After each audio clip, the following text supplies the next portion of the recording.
Hey, it's John Day, and I'm back with another video. Today, I'm going to talk about what I believe are the top 5 most underrated rides at Universal Studios Orlando. Well, I guess Universal Orlando in general. I think there are a lot of great rides at Universal Orlando, and I know there's a lot of the big heavy hitters like Hagrid's and Velocicoaster and Forbidden Journey and some of the really awesome rides that everybody loves to do, but I think there's some ones you might be missing. You may agree with me on this list. You may not agree with me on this list. So put your answers in the comments if you agree with me or put what you think your top 5 would be. I'm going to go and I'm going to start with number 5. So I think my 5th most underrated ride would be Storm Force Acceleratron. Okay, now I know what you're saying. A lot of people are like, "Oh, it's just the teacups and it's nobody ever rides it." That's okay. Let's start there. Number 1, the wait is always low. No matter how busy it is, Storm Force Acceleratron has a low wait. Why? Because people get distracted by the Hulk. It's right there. They go, "Oh, the Hulk," and they just totally miss it. I know people who have gone to the park a couple times and didn't even know that the ride existed. Okay, so what is this ride? It's basically like the teacups over at Disneyland or World, whichever one. It's the teacups, except it's like the teacups on steroids. It's lightning and you're moving and you're trying to create all this energy in your storm from X-Men and you can spin. And I feel like it spins faster. So if you don't like spinning rides, you're going to hate this one. It's one of my must-dos every single time. I always have a great time on this ride. I think it's a lot of fun. There's never a wait. It's just a lot of fun, and I love to spin. I spun so much before I've thrown myself on the ground. Don't worry. There's probably some video somewhere. But I love Storm Force Acceleratron, and for me, that's my 5th most underrated ride at Universal Orlando. Now, for number 4, my 4th place for my most underrated ride is High in the Sky Trolley. So Dr. Seuss High in the Sky Trolley. This, okay, you might be saying, but a lot of people ride that. Yes, a lot of people with kids do ride that, but a lot of people skip it. The wait gets really long. I mean, I've seen it 100 minutes, 90 minutes, 45 minutes is usually what I see it at, unless it's just a special event or a very slow time of the year. And I think it's just really cool. It's a really cool way to kind of go all over Zeus Landing and be able to see everything. Bonus if you can ride it at night because it has the best views. It's just really cool. The story's kind of fun. If you get the path where you go through the Circus McGurkus, that's really fun too. You're going inside the building, you're waving at people, and I just think it's a great ride. I think it's one of those that's very underrated, and people with kids do it, but people without kids tend to not do it. So I try to do it every single time, but I'm going to be honest with you. There's no reason to wait 45 minutes unless it's nighttime.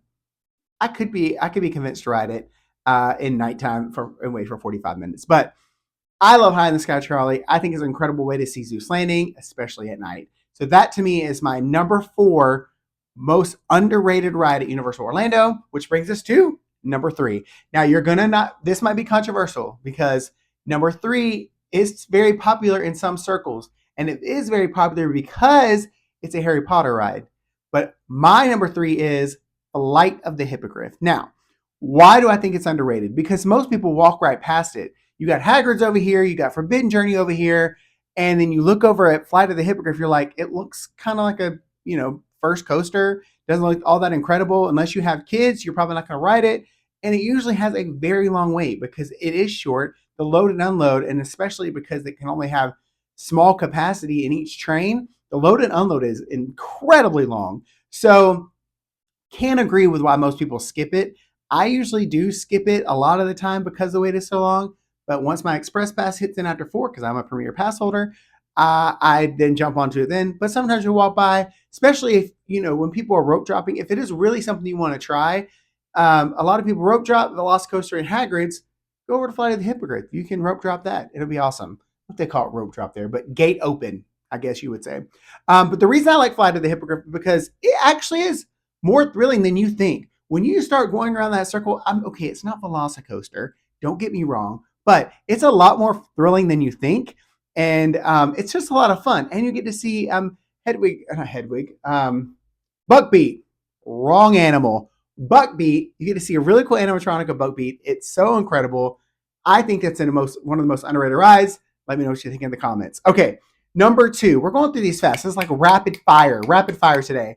Number 2, and probably one of my favorite rides that's not Hagrid's or Velocicoaster in the whole park is the carousel. Okay, so a lot of people are like, "Oh, it's just a carousel, whatever." I think the carousel is a vibe. I love the crazy characters that are on it. I love the music that it plays, especially once again, this is one of those you might want to ride at nighttime because it makes the experience even that much better. It's just a lot of fun. Yes, it's your traditional carousel. It's got some wacky coast characters on it, but it's just so fun. I don't know what it is about the carousel. I have to ride it every single trip. There's not a trip I miss riding the carousel. And bonus points, because it holds so many, the wait time is usually low.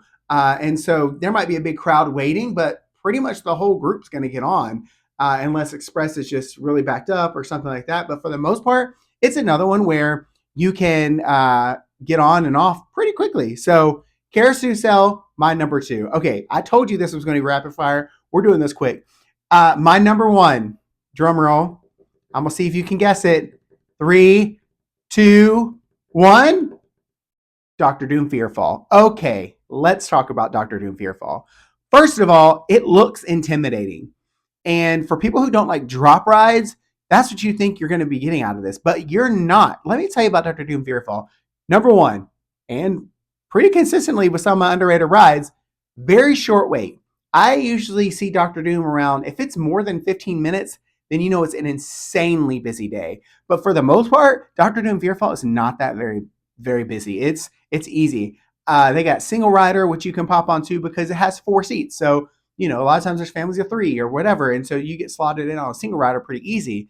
What Dr. Doom does is it doesn't drop, obviously. You sit there and it pulls you up and then shoots you in the air. And that part is thrilling and fun. And then you just kind of bounce. And if you get, again, at night, if you can get one of the seats that faces the park, you can see the entire park, all of Universal Studios, all of Islands of Adventure. And it is such an incredible. What we usually do is we make Dr. Doom Fearfall our last ride before we have to fly back home. And we say goodbye to the park. We ask for one of the rows up in the front. We say goodbye to the park. And that's just kind of the way we end our trips. And I love Dr. Doom Fearfall. It's a lot of fun. If you haven't done it, it's really not that intimidating. It's really not that scary. It's really not that intense. I promise you are really going to enjoy it because you one shoot up and then you just kind of bounce back down. And it's great and it's wonderful. And it's so much fantastic. You should give it a shot. So there it is. From my bottom to my top again. Storm Force Accelatron, High in the Sky Zeus Trolley, Flight of the Hippogriff, Carousel, and then Dr. Doom Fearfall. Let me know what your most underrated rides are in all of Universal Studios. And you know what I'm realizing? Those are all in Islands of Adventure. I didn't have one for Universal Studios Orlando. I guess all those rides aren't underrated.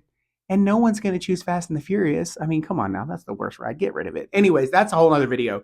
Let me know in the comments what your most underrated rides are in all of Universal Studios or Universal Orlando. And make sure you like, share, subscribe. Hit that bell notification so you don't miss when I go live when I'm in the parks in a couple weeks. Make sure you're watching all my old videos. I've posted some stuff about Epic Universe. Go check those videos out. And again, thank you guys for everything. And as always, remember, happiness, it's backwards, but it's still just a theme park away. Thanks, guys.